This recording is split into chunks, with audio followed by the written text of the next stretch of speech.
Pialin, no toca Lilica el Tonac. Hoy, cuando el sol alcance su cenit, nosotros llegaremos a la última casilla de esta trecena Seo Somatli, el Tonali Matlacli Wan J. Cali.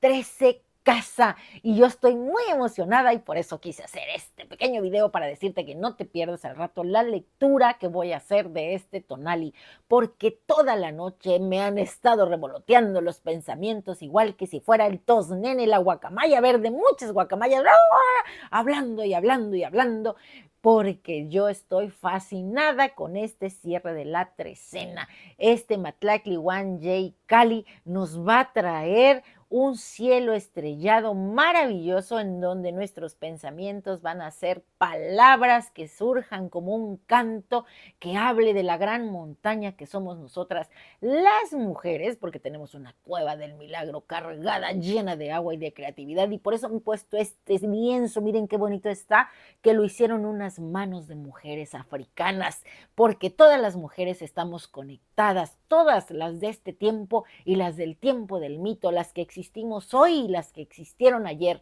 Y este 13 Cali que trae a la señora Citlalinico y con la falda de estrellas nos va a hacer solamente una a todas nosotras. Y bueno, las espero al rato y a ustedes también, señores y señoras, y niños y niñas y jóvenes y jovencitos y todos hombres y mujeres, porque nosotros somos una sola humanidad y el principio femenino no puede crear si no tiene a su lado un principio masculino. Así que al rato los espero para que ustedes escuchen todas estas ideas que tuve en la cabeza, cómo terminaron en un texto que para mí, bueno, como es mi creación, es maravilloso. Así que los espero al rato, no te lo pierdas, y recuerda que en YouTube, Lilica Altonac, porque Lilica Altonac no te abandona. ¡Te mata!